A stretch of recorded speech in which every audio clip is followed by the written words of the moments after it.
Bom dia. Nosso grupo, formado por mim, Amanda, Emily, Eric e Geralda, irá apresentar o artigo científico intitulado Resultados clínicos de uma fundoaplicatura total laparoscópica versus uma fundoaplicatura parcial posterior de 270 graus na doença do refluxo gastroesofágico crônico. A doença do refluxo gastroesofágico ocorre quando o ácido estomacal frequentemente flui de volta ao esôfago. Essa retrolavagem ou refluxo ácido pode irritar o revestimento esofágico. A doença normalmente inclui uma sensação de queimação no peito, conhecida como azia, geralmente depois de comer e que pode ser pior à noite, além de sinais e sintomas como dor no peito, dificuldade em engolir e a regurgitação de alimentos ou de líquido azedo. Além disso, caso o paciente apresente refluxo ácido noturno, também poderá experimentar tosse crônica, laringite, asma nova ou agravada e sono interrompido. A maioria das pessoas é capaz de controlar o desconforto causado pela doença do refluxo gastroesofágico através de mudanças no estilo de vida e medicamentos de venda livre. Entretanto, alguns pacientes podem precisar de medicamentos mais fortes ou intervenção cirúrgica.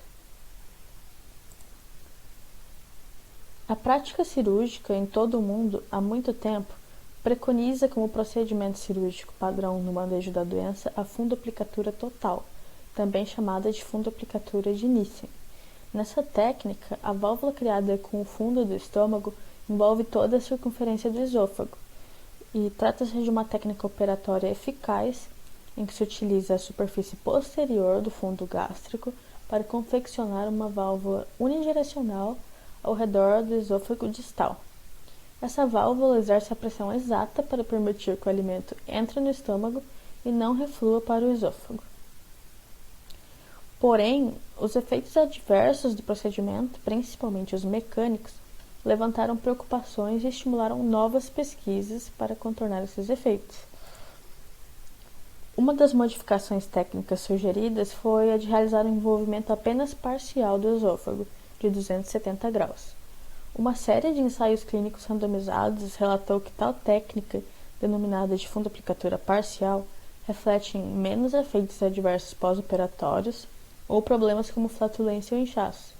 Além disso, foi observado que esses benefícios não estavam atrelados a um menor controle do refluxo. Entretanto, a questão da durabilidade dos efeitos positivos da fundoaplicatura parcial é de grande preocupação. Sendo assim, esse ensaio clínico randomizado duplo cego se propõe a verificar se as vantagens da fundoaplicatura parcial anteriormente relatadas permanecem mesmo após mais de 15 anos de acompanhamento. O estudo em questão trata-se de um ensaio clínico randomizado, duplo cego, realizado em um único centro, o Hospital Ersta, em Estocolmo, na Suécia, de 19 de novembro de 2001 a 24 de janeiro de 2006. Originalmente, 456 pacientes com a doença do refluxo gastroesofágico crônica foram recrutados, dos quais 229 foram randomizados para receber uma fundoaplicatura parcial posterior e 227 para receber uma fundoaplicatura total posterior. E os dados para essa análise foram coletados de 1º de agosto de 2019 a 31 de janeiro de 2021. Os pacientes foram convidados a participar de um estudo de acompanhamento de longo prazo e os pacientes que se dispuseram a participar entregaram um formulário de consentimento assinado juntamente com os questionários de estudos preenchidos. O protocolo de estudo foi aprovado pelo Comitê Regional de Ética em Estocolmo. O estudo foi realizado de acordo com a Declaração de Helsinki e o estudo seguiu as normas consolidadas de relatórios de ensaios consorte. Todos os pacientes incluídos preencheram os mesmos questionários de qualidade de vida do estudo original, e esses questionários incluíram a versão sueca do Medical Outcomes Short Form Health Survey, a escala de classificação de sintomas gastrointestinais e um questionário específico de pontuação de disfagia. O Medical Outcomes Short Form Health Survey 36 ele é um instrumento de avaliação de qualidade de vida. Cada pontuação da subescala atinge o valor máximo de 100, onde os valores mais altos refletem um melhor estado de saúde. O questionário contém 36 itens, onde destacam-se o score de componente físico, em que se destaca o funcionamento físico, a dor, percepção geral de saúde e a vitalidade, e o score de componente mental, onde destaca-se o funcionamento social, o papel emocional e a saúde mental. A escala de avaliação de sintomas gastrointestinais ele é um questionário validado contendo 5 dimensões de sintomas abdominais: refluxo gastroesofágico, dor abdominal, indigestão, obstipação e diarreia. As subescalas são apresentadas por meio de uma escala Likert de 7 pontos, em que os scores médios dos itens foram utilizados ao longo do estudo, em que um valor mais alto, nesse caso, representa sintomas mais graves. Para a pontuação de disfagia, foi utilizado um questionário específico, que inclui uma escala de 4 graus para descrever a disfagia para componentes alimentares sólidos e líquidos. No primeiro grau, temos ausência de episódio de disfagia. No segundo grau, menos de um episódio de disfagia por dia. No terceiro, 1 a 3 episódios de disfagia por dia. E no quarto grau, mais de 3 episódios de disfagia por dia. Com base nos achados durante os primeiros anos após a cirurgia, o desfecho primário foi a pontuação de disfagia para alimentos sólidos e líquidos, enquanto que os desfechos secundários foram melhora da qualidade de vida, sintomas de refluxo, consumo de inibidor da bomba de prótons e taxas de operações adicionais. Dentre os 456 pacientes que haviam sido inicialmente randomizados para o estudo base, apenas 310 aceitaram participar do acompanhamento de 15 anos, sendo que o grupo de funduplicatura total, que tinha 227 pacientes, 26 vieram a óbito, 48 não responderam o convite e 2 foram excluídos por outras razões, totalizando assim um grupo de 151 pacientes para o acompanhamento. Já no grupo da funduplicatura parcial, dos 229 pacientes iniciais, 17 vieram a óbito, 48 não responderam o convite e 4 foram excluídos por outras razões, totalizando um grupo de 159 participantes para o acompanhamento. Em relação às características demográficas dos 310 pacientes do acompanhamento, observou-se grupos bem pareados entre a funduplicatura total e a parcial. O tempo de acompanhamento foi de 16 anos, com desvio padrão de 1,3 anos em ambos os grupos. Acerca da idade média dos pacientes, no grupo da funduplicatura parcial, na operação, a idade média era de 49 anos e no acompanhamento de 65 anos. Já no grupo da funduplicatura total, na operação a idade média era de 51 anos e no acompanhamento de 67 anos.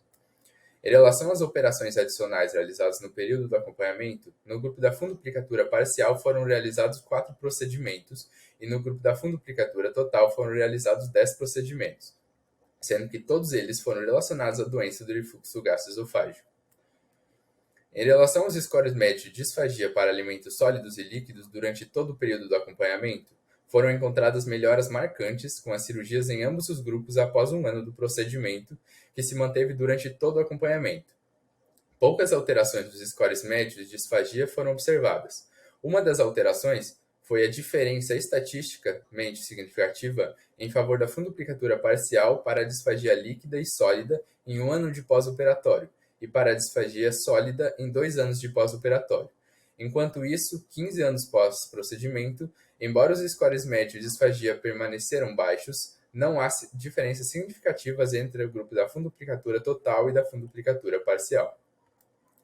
Acerca dos scores de qualidade de vida, após 15 anos de acompanhamento, houve uma melhora tanto no componente físico quanto no componente mental em ambos os grupos comparados com as linhas de base, sem diferenças significativas entre eles. Comparando-se os scores do pré-operatório com os scores do acompanhamento de 15 anos, em relação ao componente físico, o score médio do grupo de funduplicatura parcial passou de 42 para 44,4 pontos, enquanto no grupo de funduplicatura total passou de 41,3 para 44,1 pontos. Já em relação ao componente mental, o score médio do grupo de funduplicatura parcial aumentou de 41,6 para 48,2 pontos, enquanto no grupo da funduplicatura total aumentou de 41,5 para um score de 48,5 pontos. No que diz respeito aos scores da escala de avaliação dos sintomas gastrointestinais após as intervenções cirúrgicas, houve redução de todos os domínios analisados, envolvendo refluxo, a dor abdominal, indigestão, obstipação e diarreia. Contudo, não houve diferenças significativas entre os dois grupos, e após 15 anos de pós-operatório, apenas o refluxo, a dor abdominal e a indigestão apresentaram melhora significativa em relação aos valores do pré-operatório. Por fim, em relação ao uso de inibidores de bomba de próton, 38 dos 159 participantes do grupo de fundoplicatura parcial fizeram uso dessa medicação, sendo 25 deles relacionados à doença do refluxo gastroesofágico e 13 por outros motivos. Já no grupo da fundoplicatura total, 42 dos 149 pacientes desse grupo fizeram uso da medicação, sendo 28 relacionados à doença do refluxo gastroesofágico e 14 por outros motivos. Os principais achados desse trabalho foram que os efeitos das fundoplicaturas parcial e total em relação ao controle da deglutição, qualidade de vida e o controle do refluxo foram sustentados após 15 anos de acompanhamento, e que as vantagens da fundoplicatura parcial desapareceram com o tempo. Além disso, os autores consideraram que a disfagia aumentada na fundoplicatura parcial e sua concomitante redução na total pode ter contribuído para os resultados semelhantes. Os achados estão de acordo com outros estudos prévios com menores grupos de amostragem de pacientes com doença do refluxo gastroesofágico. Os autores salientam também que o foco do estudo foram as dificuldades para a deglutição e que não foram capazes de capturar informações específicas acerca de, por exemplo, inchaço e flatulência. Como explicação para os efeitos mecânicos adversos do procedimento, o artigo menciona a adaptação funcional crônica e os fatores relacionados a como o corpo lida com o pós-operatório, e o afrouxamento também do RAP, sendo que esse último foi confirmado com outro estudo que avaliou a habilidade dos pacientes de vomitarem em um acompanhamento após longo tempo. Alguma preocupação foi levantada sobre o nível de controle de refluxo oferecido pela fundoplicatura parcial quando comparado com o efeito pronunciado reportado após um RAP total. Do ponto de vista de controle sintomatológico, os autores concluíram que essas discrepâncias reportadas não necessariamente se traduziam em uma diferença clínica relevante. Além disso, o controle de pH entre os procedimentos, por sua vez, foi semelhante. Outra preocupação evidenciada no texto foi o número crescente de pacientes que precisam de inibidores de bombas de próton, com aumento de 25% em 15 anos de pesquisa, o que é uma tendência também observada em estudos populacionais. É importante pontuar que pesquisas correlacionam o uso de inibidor de bombas de próton com doenças do refluxo gastroesofágico.